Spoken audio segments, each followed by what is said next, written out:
અને હવે વાત કરીશું સાસણના વૈભવની।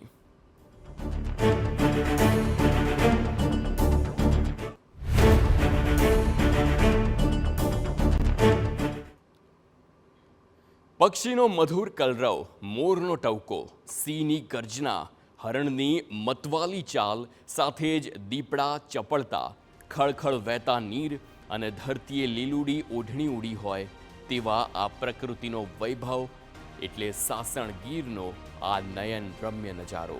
આપની ટીવી સ્ક્રીન પરની આ 5 તસવીર સાસણ ગીરના પ્રાકૃતિક સૌંદર્યનું ટ્રેલર માત્ર છે। વર્ષા ઋતુમાં ગીરનો આ વૈભવ કંઈક અનેરો હોય છે। આકાશથી વરસતી વરસાદી મહેર અને ગીરમાં છવાયેલી આ લીલી લહેર।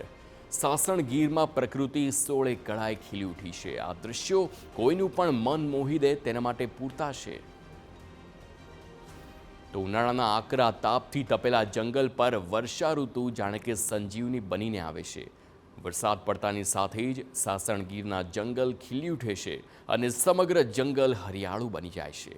ત્યારે આ હરિયાળીમાં વન્ય પ્રાણીઓના નિહાળવા એ લાવો બની જાય છે।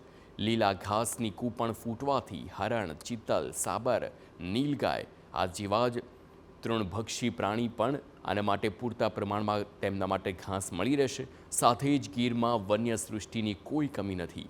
ગીર રાષ્ટ્રીય ઉદ્યાનમાં 2375 પ્રજાતિઓ છે, જેમાં 38 પ્રકારના સસ્તન પ્રાણી, 300થી વધુ પક્ષીઓ, 37 રેપ્ટાઇલ્સ અને 2000થી વધુ કીટકો સામેલ છે। એશિયાટિક સિંહ, જેની વસ્તી હાલ 891 થઈ છે, જેને ગીરની શાન પણ માનવામાં આવે છે।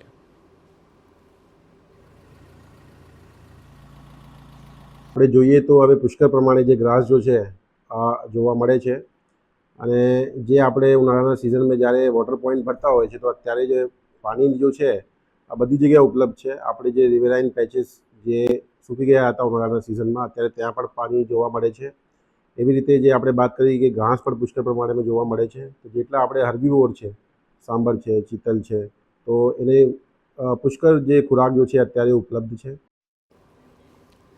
તો સાસણ ગીર અભયારણ્ય ચોમાસાની ઋતુમાં 4 મહિના બંધ રહેશે, પણ દેવળિયા સફારી પાર્ક ખુલ્લું રહેતું હોય છે, જ્યાં વર્ષા ઋતુમાં પ્રવાસીઓ પ્રકૃતિનો નજારો માણવા માટે ઉમટતા હોય છે। હાલ ગીરમાં 16 કળાએ પ્રકૃતિ ખીલી છે। આ નજારો પ્રવાસીઓના મનને પ્રફુલ્લિત કરી રહ્યો છે।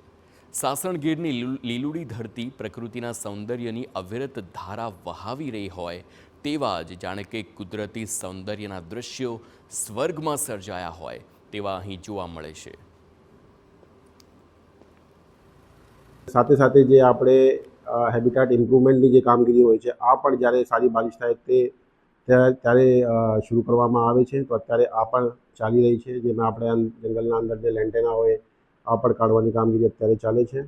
આપણે ખબર છે કે 15 જૂનથી 15 ઓક્ટોબર સુધી જે સાસણમાં સફારી જો છે અત્યારે બંધ છે, પર જે આપણે દેવલિયા સફારી પાર્ક છે આ અત્યારે ચાલુ છે। ત્યાં જે પર્યટક જે છે આ એની મુલાકાત દ્વારા લેવામાં આવી રહી છે અત્યારે।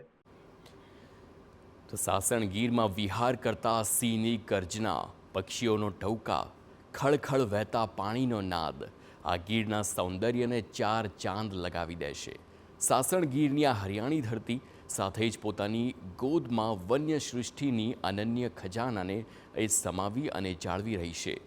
ગીર એ માત્ર ભૌગોલિક પ્રદેશ નથી, પરંતુ તે ગુજરાત અને સમગ્ર ભારતના વન્યજીવ સંરક્ષણ ઇતિહાસનું જીવંત પ્રતીક છે।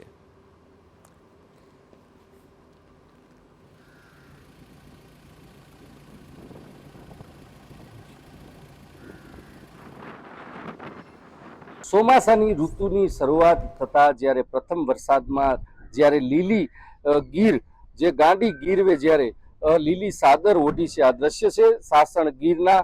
પછી ગિરનારનું જંગલ હોય કે સાસણ ગીરનું જંગલ હોય, જ્યારે વરસાદની શરૂઆત થાય છે ત્યારે ગીર છે તે લીલી સાદર ઓઢી અને 16 કળાએ ખીલી ઉઠે છે। બીજી તરફ જ્યારે જંગલમાં રહેતા વન્ય પ્રાણી હોય કે તૃણાહારી પ્રાણી હોય કે પક્ષી હોય, તેમને પણ આ જે વરસાદ છે તે વરદાન રૂપ સાબિત થતો હોય છે। આ દ્રશ્ય તે છે તે સાસણ ગીરના છે।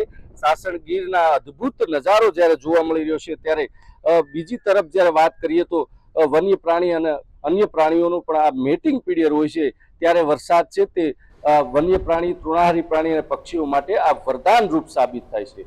વિજયસિંહ પરમાર, TV9 સાસણ.